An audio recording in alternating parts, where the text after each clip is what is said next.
গিন্নি, এই সকালবেলা করে একটু চা দাও দেখি। এই সকাল সকাল দিনটা চা দিয়ে শুরু না করলে এই সারা দিন কেমন যেন ক্লান্ত ক্লান্ত লাগে। আমার এখন ভালো লাগছে না। আমি চা দিতে পারবো না। তোমাকে সেই কতদিন ধরে বলছি একটা কাজের লোকের ব্যবস্থা করো। আমার কথা তো তোমার কানেই যায় না। আরে আমি তো সেই কবে হরিকে বলে রেখেছি একটা কাজের লোক খুঁজে দিতে, কিন্তু হরি অসুস্থ দেখে ও নিজেও আসতে পারছে না, আর লোকেরও ব্যবস্থা করে দিতে পারছে না। তাহলে আর কি, এখন থেকে চা না খেয়ে থাকবে।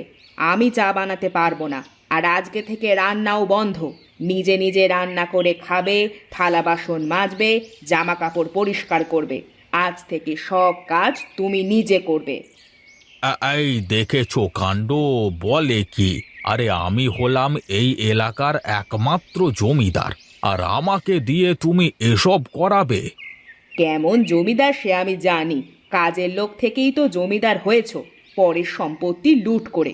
হরি না আসা পর্যন্ত আবার আগের রূপে ফিরে এসো।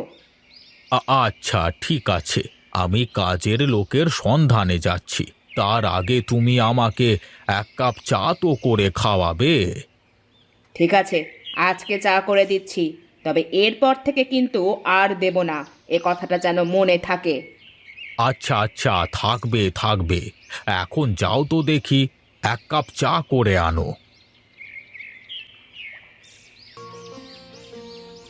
আমারও পরানো যাহা চায়, তুমি তাই, তুমি তাই গো। আমারও পরানো যাহা চায়, তোমা ছাড়া আর এ জগতে মোর কেহ নাই, কিছু নাই গো। আমারও পরানো যাহা চায়।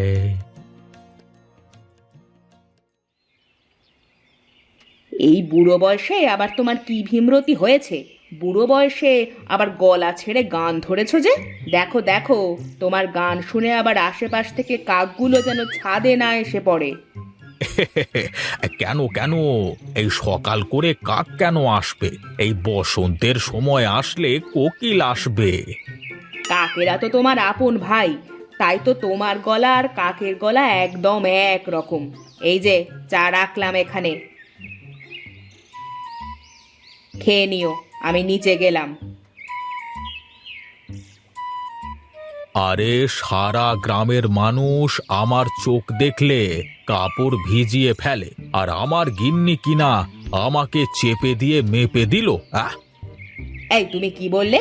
আমাকে কিছু একটা বললে মনে হলো। আবে, না গো গিন্নি, আমি তো কিছু বলিনি, আমি গান গাচ্ছিলাম।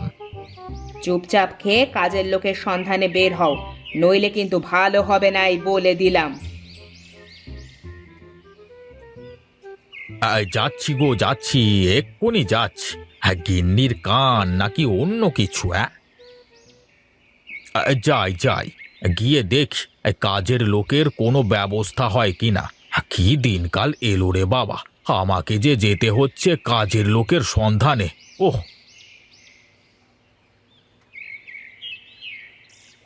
বাবু, একটু শুনুন।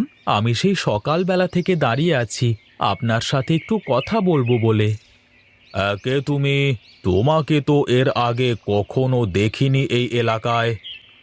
আগে বাবু, আমার বাড়ি ওই দক্ষিণ দেশে। লোকের মুখে আমি শুনেছি আপনার কথা। আপনার মতো দয়ালু মানুষ নাকি আর কোথাও নেই। তাই অনেক আশা নিয়ে অনেক দূর থেকে আপনার কাছে এসেছি। আচ্ছা, এবার কাজের কথায় আসো দেখি। কি বলবে ভাই, বলে ফেলো, আমার অনেক তাড়া আছে। বাবু, আসলে আমার ঘর বাড়ি সব নদীর ভাঙনে হারিয়ে গেছে। আমার কোনো থাকবার জায়গা নেই, কোনো কাজ নেই। যদি আমাকে একটু আশ্রয় দিতেন, আমি বাড়ির সব কাজকর্ম পারি। আরে, এটা তো মেঘ না চাইতেই জল। সৃষ্টিকর্তা যেন ওকে আমার জন্যই পাঠিয়েছেন। কিন্তু আগে দেখে নি বেটা সব কাজ পারে কিনা। তা তুই বাড়ির কোন কোন কাজকর্ম পারিস? এই তো বাবু, রান্না করা, কাপড় কাচা, বাসন মাজা, আমি বাড়ির সমস্ত কাজ পারি। একবার আমাকে আশ্রয় দিয়ে দেখুন না। আচ্ছা আচ্ছা, ঠিক আছে, আয় আয়, আমার সাথে আয়। আয়, এই দেখো, এইটা হলো তোমার শোবার ঘর। আর সামনে যে ঘর দেখছিস, ওই ঘরে আমি আর আমার স্ত্রী থাকি। আর তোর ঘরের পাশে হচ্ছে রান্নাঘর। আজ থেকে বাড়ির সব কাজ তুই করবি, কেমন? আপনাকে অনেক ধন্যবাদ বাবু। লোকের মুখে শুনেছিলাম আপনি নাকি অনেক দয়ালু। আজকে দেখেও নিলাম। আপনার এই উপকার আমি সারা জীবনেও ভুলব না। হয়েছে হয়েছে, এখন থাম দেখি। এই প্রশংসায় পঞ্চমুখ হতে হবে না। গিন্নি, এদিকে এসো। কি হয়েছে? এখানে এত ঘ্যাচর ঘ্যাচর করছো কেন, হ্যাঁ? এই দেখো, আমাদের নতুন কাজের লোক। ও বাড়ির সকল কাজ পারে। আজ থেকে বাড়ির সব কাজ ও দেখাশোনা করবে, কেমন? ও আচ্ছা, নাম কি তোমার? বাসা কোথায়? আমার নাম গোপাল মালকিন। আমি ওই পশ্চিমের দেশ থেকে এসেছি। আমি লোকজনদের মুখে আপনাদের অনেক নাম শুনেছি। শুনেছি আপনারা নাকি অনেক দয়ালু।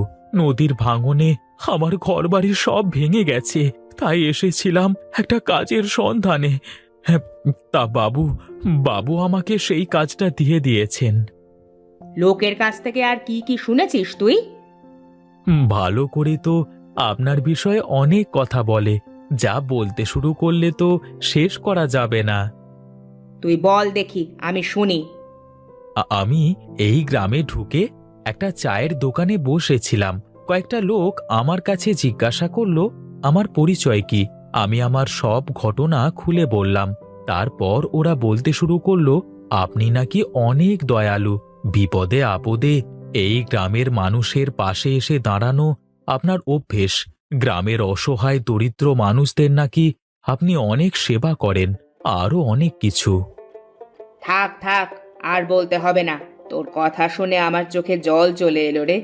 যা, ঘরে গিয়ে বস, আমি তোর জন্য শরবত বানিয়ে দিচ্ছি। এই তো কাজ হচ্ছে। সূচ হয়ে ঢুকেছি, ফাল হয়ে বের হব।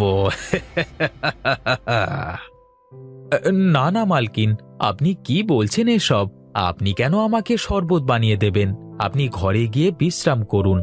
আমি আপনার জন্য শরবত বানিয়ে দিচ্ছি। কাজের লোক নেই। আপনি অনেক পরিশ্রম করেছেন। এখন থেকে আপনাকে আর কোনো কাজ করতে হবে না। গিন্নিমা, সব কাজ আমি করব, আপনি শুধু বিশ্রাম করবেন। ঠিক আছে ঠিক আছে, তা আমার জন্য এক কাপ চা করে আনিস। আমি ছাদে গেলাম। আমি চলে এসেছি দাদা, আর বেশি দেরি নেই। একবার যখন এই বাড়িতে ঢুকতে পেরেছি, তখন আমি তোমাকে এই গ্রাম ফিরিয়ে দেব। নীলকান্ত যেভাবে তোমার বিশ্বাসের সুযোগ নিয়ে সব সম্পত্তি ওর বউয়ের নামে করে নিয়েছিল, আমিও এখন ওর বউয়ের বিশ্বাসের সুযোগ নিয়ে সব সম্পত্তি আবার তোমার নামে করে দেব।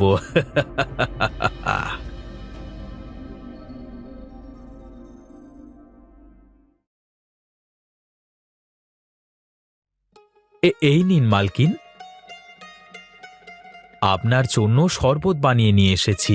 একবার খেয়ে দেখুন কেমন হয়েছে। বাহ গোপাল, তোর হাতের শরবতের যে জাদু আছে রে। শুধু শরবত নয়, আমার হাতের রান্নাতেও জাদু পাবেন। একবার শুধু বলুন কি রান্না করব। অনেক দিন ধরে বিরিয়ানি খাই না। যা, বিরিয়ানি রান্না করে দেখা আজকে। কি বিরিয়ানি খাবেন? তা কাচ্চি মোরগ পোলাও নাকি মাটন বিরিয়ানি? বাহ, তুই বিরিয়ানির এত রকম পদ বানাতে পারিস? পারিবারিক এমন কোনো কাজ নেই যে আমি পারি না। শুধু একবার হুকুম করবেন, দেখবেন সব হাজির। আজকে মোরগ পোলাও বানা, অন্যদিন বাকি সব বানাস। আচ্ছা ঠিক আছে, আমি এখনই বানিয়ে দিচ্ছি।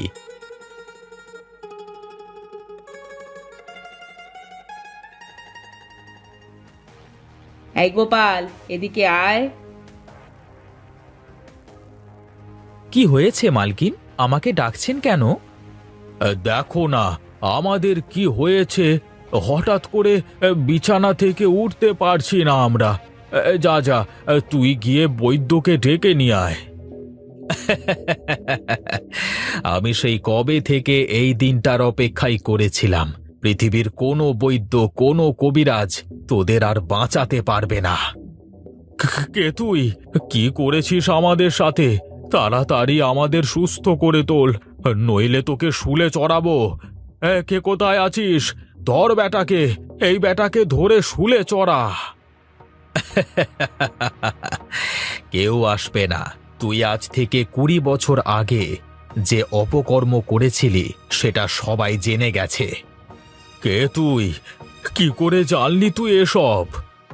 তুই আজ থেকে 20 বছর আগে যে হরিহরের কাছ থেকে ধোঁকা দিয়ে তার সব কিছু ছিনিয়ে নিয়েছিস, আমি তার নাতি। এখন এই সব কিছু তুই আবার আমার দাদার নামে করে দিবি, নইলে এভাবেই তুই ধুকে ধুকে মারা যাবি। আমি তোকে ছাড়বো না। একবার শুধু আমাকে সুস্থ হয়ে উঠতে দে, তারপর তোকে আমি দেখে নেব। আমি না চাইলে তুই কখনো সুস্থ হতে পারবি না।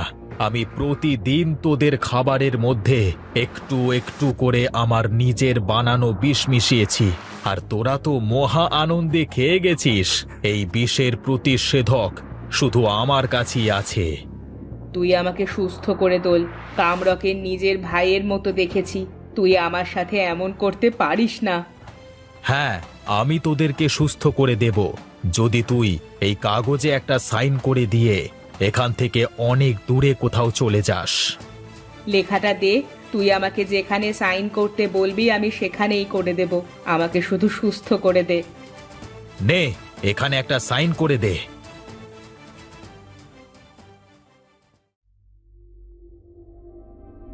এই নে, এই ওষুধটা রাখ। প্রতিদিন সকালে ওটা দুজনেই খাবি, তাহলে আস্তে আস্তে এই বিষের প্রভাব কেটে যাবে। তোমার বাড়ি, আমি বলেছিলাম না তোমার বাড়ি তোমাকে আমি ফিরিয়ে দেব। আজ আমি আমার কথা রেখেছি। সত্যি দাদু ভাই, তুই ধন্য। তোর কোনো জবাব নেই। ভাই, ভাই রে, আমার বুকে আয়। দাদু ভাই, আমার বুকে আয়।